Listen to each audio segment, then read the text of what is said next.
জাত নাই, জাতি নাই, কুল নাই, বিচার নাই, একজন আর একজনকে জড়াই ধরে কাঁদছে।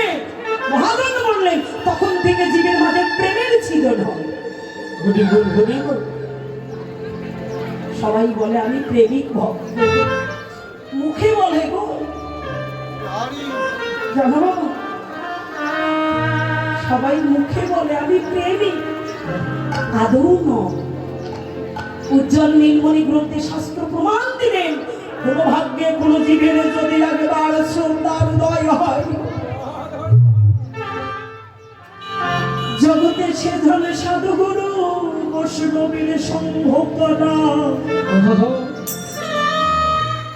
মনের মধ্যে শ্রদ্ধা ভক্তি না থাকলে বৈষ্ণব সঙ্গ হয় না। এই বৈষ্ণব সঙ্গ হইতে হয় জীবের শ্রবণ কীর্তন, সাধন ভক্ত হয় জীবের অনার্থ বিবর্তন। অনার্থ নিবৃত্তি যদি হয় জীবের ভক্তি নিষ্ঠা হয়, এই নিষ্ঠা হতে জীবের শ্রবণ এবং রুচির উদয়। এই রুচি হতে হয় আসক্তি প্রচুর, আসক্তি হইতে জীবের জলে নেবে রতির অঙ্কুর। রতি যেদিন কারো হবে ধরিবে প্রেম নাম, এই প্রেমে না পড়ে দিবে স্বরূপানন্দ ধাম।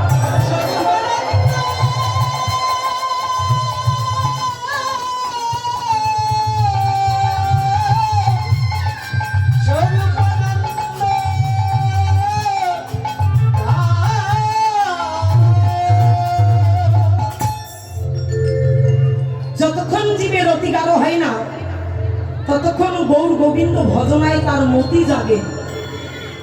লোক দেখানো যাবে ও করছে আমি করছি, ও বসেছে আমিও বসেছি।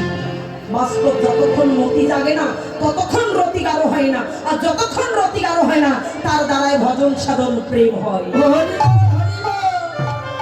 ভজনে যদি থাকে মতি মাগো টলে না জানো তোমার রতি,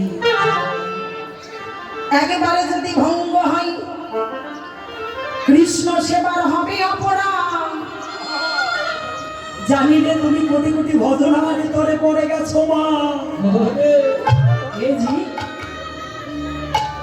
ভজনে তোমার মতি আছে?